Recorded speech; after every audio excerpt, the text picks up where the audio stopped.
Hello everyone, good day. I am Jubito Kyle H. Plaza, the next reporter, and today we will be discussing about ability and disability as dimension of diversity. People with special needs are considered as nation's largest minority where some people treat them differently. The concept of diversity encompasses acceptance, collaboration, as respect. People with special needs vary in race, gender, educational background, socioeconomic status, organizational lines, and even global understanding. This can be understood that each individual is unique and recognize or develop the individual difference.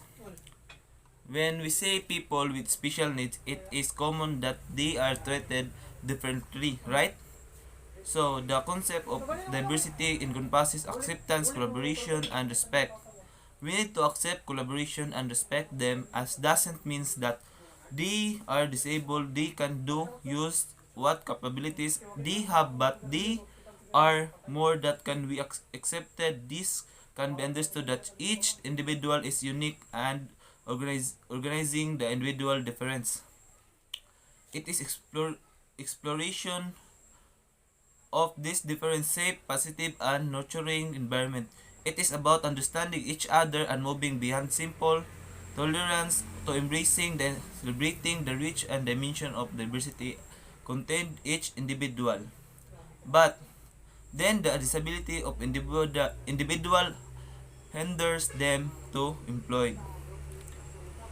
Here are some factors that help to perpetuate the high unemployment rates of persons with disabilities and from cultural diverse background, or let's say there are limited attention given to people with disabilities as the world largest minority group.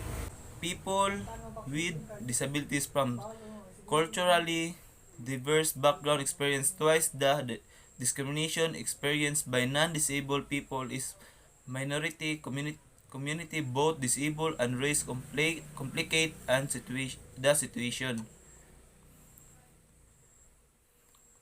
When we say minority group of it often occurs within the discourse of civil rights and collective rights as members of minority groups are prone to differential treatment in the countries and societies in which they live. Minority group members often face discrimination in multiple areas of social life, including housing, employment, healthcare, and education, among others.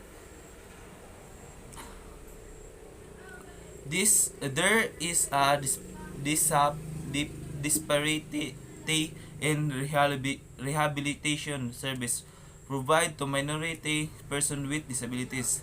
Aside from that public health issues that most racial ethnic minorities face, minorities with disabilities experience additional disparities in health, prejudice, discrimination, economic barriers, and difficulties accessing care as a result of their disability. In effect, they face adult burden. But 3. Education opportunities are less available and affordable to individuals with disabilities from culturally diverse background. Not all disabled can be educational opportunities. For example, income status of the child's family. We can consider that also to reduce economic and social inequalities. Students, regardless of income status, must have equal opportunities to benefit from education.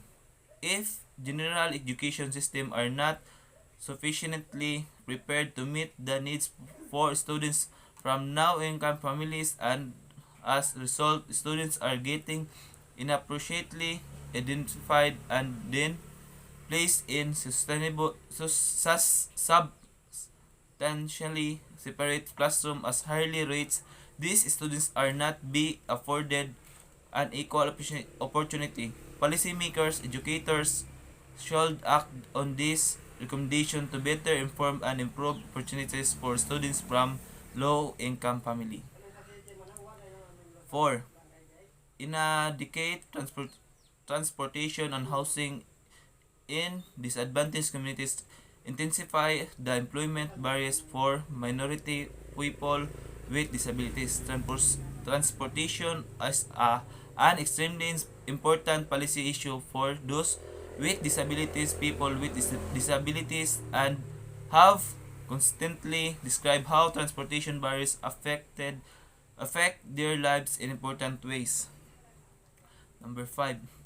There is a lack mentors of role model for minority individuals with disabilities in the workplace. 6. Mainstream job coaching and mentoring on job training and internship are readily available to minority individuals with disabilities. Number 7. Both mainstream and minority communities and religious organizations tend to overlook their capability to support the employment of minority individuals with disabilities. Number 8. Cultural differences are not clearly understood by individual or organization designing programs to support the employment of minority person with disabilities. There's still people that don't understand the individual disabled person needs to support their employment due to cultural difference. Host says that important to remember the cultural dimension don't exist in real life. It's they are only way to understanding a very complex world. They are a framework for making sense of difference we can use as long as they are practically meaningful. As such, the dimension help us to understand that what happens in one particular culture does not necessarily happen in another. Also remember that this theory is about cultural groups and not individuals who can vary widely from each other despite sharing a culture. That's all about the ability and disability of dimension diversity.